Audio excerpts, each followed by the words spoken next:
guys, how's it going? I'm your good pal Ghostie, and happy Disability Pride Month! I thought I'd just hop on here and talk about my health journey so far and what's gotten me to this point in honor of this month because I think it'd be interesting and why not? I want to talk more about my health and different aspects of the condition that I was newly diagnosed with pretty recently. In later videos, but today I'm just going to talk about what got me to this point here today. I was in a brace a lot, and whether it was my ankles, my knees, my wrists, my elbows, whatever, I was in a brace. And sometimes I would just be walking and my ankles would be sprained just from like walking. I went to the doctor around ninth grade, and I got inserts for my shoes because I was walking like this, and that's obviously not the proper way to walk. So I got some inserts to help fix that.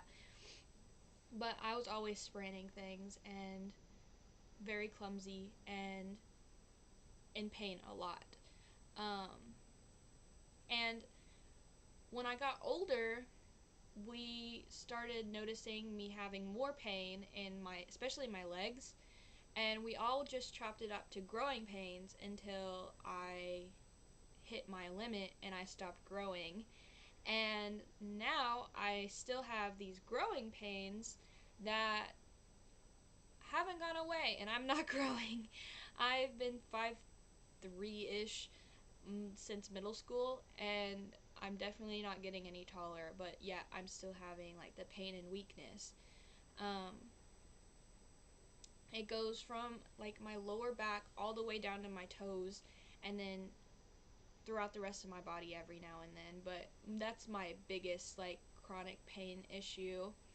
So I also have tics, if you didn't know, which are basically like spasms that I can't control. I don't remember when I first started having tics. I just kind of recently, it was like a year ago, realized that I was having tics for a lot longer than I thought I was. Because it started with like a hiccuping, like inhaling tic that sounded like a reverse hiccup, but I wish I had video of it, but I don't. But it's hard to explain. And so it started with that, and then in my junior year of high school, I started having full blown out phrases, cussing, hitting myself, hitting other people, just intense tics. Like they were overwhelming, and they started getting in the way of my everyday life because obviously you're in school, you need to be quiet, and I wasn't diagnosed with tics, so I didn't have any accommodations to help, and my teachers and parents just looked at me like I was a weirdo. So my pain started getting a lot worse in my freshman year of college, and to the point where I couldn't get to my classes. My legs hurt so bad, and they were becoming weaker and weaker that's when I first got my cane. And I used my cane for a while, and then I had to, I had a bunk bed, and I couldn't lower my bunk bed, so I had to leave campus to be in a bed that I could actually get in and out of. And so I moved in with my mom, and I was doing college from my computer. I was teaching myself everything by myself, and I actually passed, so that was good. But then I couldn't get around the campus when I finally went back, and I had my wheelchair. I did get a wheelchair. It's a manual wheelchair, so the campus was really hilly and sloped, and the classrooms were really small, so I had a really hard time getting around, and it really affected my mental health because when you start to lose your ability to do the things you knew you could do before, it's really gut-wrenching and really hard to process. So not only was I going through a physical toll of my health declining, but my mental health started declining too because I didn't know what was going on. I didn't have any answers, and I felt really bad about myself because I put a lot of pressure on myself to be perfect and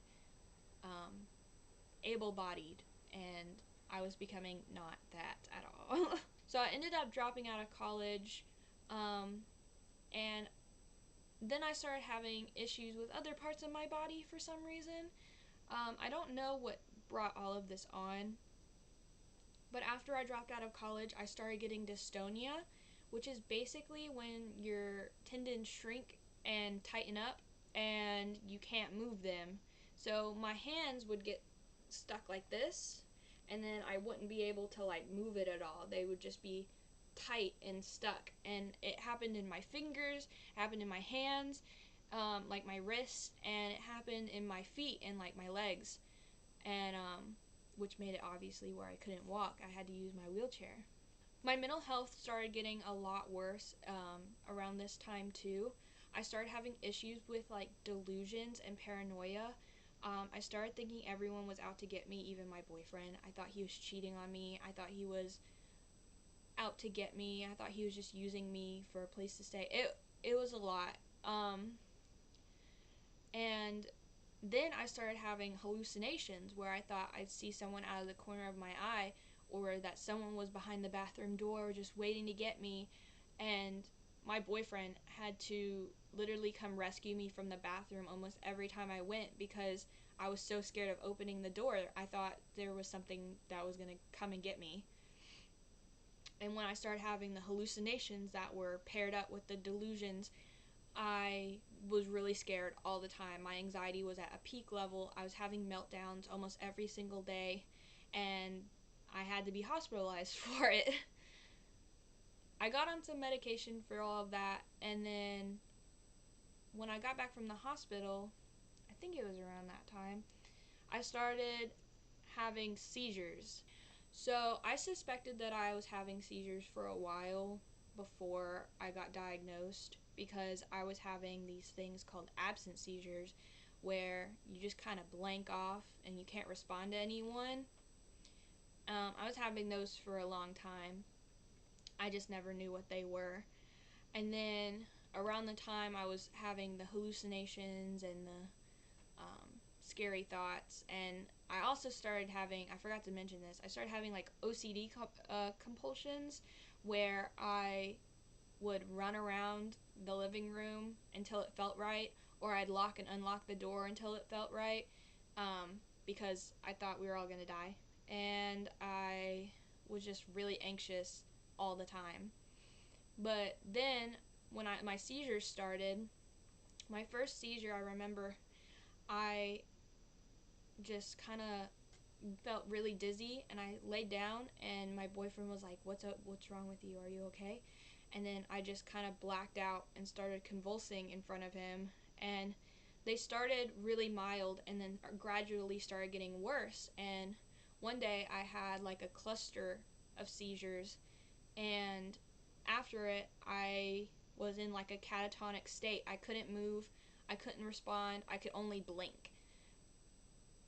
And that was really scary because I felt trapped inside my own body, and no one knew what to do or how to help me. And I ended up going to the hospital, and finally they put me on medication for seizures, but it was after a lot of fighting to do that. I had gone to the hospital a lot, and they just couldn't tell me what was going on because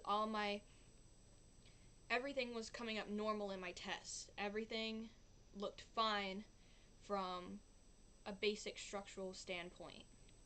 After I got on my seizure meds, I was doing a lot better. I went from having multiple seizures a day to maybe one a day, and then to none at all for weeks. And then one day, later down the line, my eyes started closing, and they felt really, really heavy, and I couldn't open them one day, and it was like I was in the dark all the time, and I didn't know if I'd ever get them open again, honestly. That sounds so dramatic, but like, I was so scared I would never get my eyes open again. I could squint and I could kind of see, but I could only do that for a few seconds at a time because my eyes would forcefully close themselves. Eventually, they started opening again. I think it was right after I changed medicines, so I'm hoping that'll never happen again. I hope it was just the medicine. I went to a lot of doctors about that, and no one could tell me what was going on. No one could tell me if I was faking it. Obviously, I wasn't faking it, but no one could tell me what was going on, why it was happening, nothing. They'd just be like, you seem fine to me, I can't tell you what's going on, go to another specialist, and they can help you.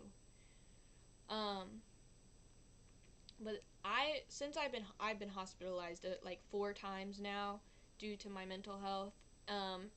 That's not including like hospitalizations for like my physical health, but mental health wise, I am very open about this. I've been to multiple hospitals, and the last hospital I went to finally gave me some sort of answer.